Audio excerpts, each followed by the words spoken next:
ఎవరైతే wait loss try చేస్తున్నారో వాళ్ళ కోసం ఈ వెయిట్ లాస్ సిరీస్ అనేది స్టార్ట్ చేయడం అనేది జరుగుతుందండి. హలో అండి, I'm doctor Ramya Sadaram, obstetrician and gynaecologist, clinical nutritionist and pregnancy fitness educator. ఈ రోజు మనము కొన్ని వెయిట్ లాస్ టిప్స్ అనేవి చూద్దాము. ఫస్ట్ ఆఫ్ ఆల్, ఎవరైతే వెయిట్ లాస్ ట్రై చేస్తున్నారో వాళ్ళు అన్ని ఫుడ్స్ మానేసి ప్రొలాంగ్డ్ అవర్స్ ఆఫ్ స్టార్వేషన్లో ఉండడము, మేజర్ మీల్స్ అంటే బ్రేక్ఫాస్ట్ అనేది స్కిప్ చేసేయడము, జస్ట్ ఎప్పుడూ రోజులో ఒకేసారి తినడము, ఇలాంటివన్నీ చేస్తున్నారండి. అది చాలా తప్పు పద్ధతి. మీరు ఎప్పుడైనా సరే వెయిట్ లాస్ ట్రై చేసేటప్పుడు హెల్దీ వెయిట్ లాస్ అనేది ఇంపార్టెంట్. మీరు అన్నీ మానేస్తే కనుక బ్యాలెన్స్డ్ న్యూట్రిషన్ అనేది మీ బాడీకి అందదు.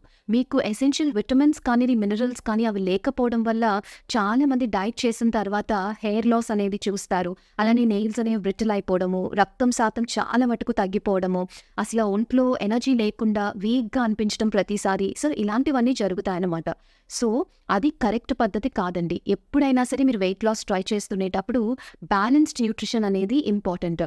కార్బోహైడ్రేట్స్ కానివ్వండి, ప్రోటీన్స్ కానివ్వండి, ఫ్యాట్స్ కానివ్వండి, విటమిన్స్ కానివ్వండి, మినరల్స్ కానివ్వండి, ఇవన్నీ కూడా మీకు సమపాలనలో మీ బాడీకి అందేలాగా మీరు చూసుకోవాలి. అది ఎలానో అనేది నేను నెక్స్ట్ వీడియోలో చెప్తానండి. Stay tune to our channel.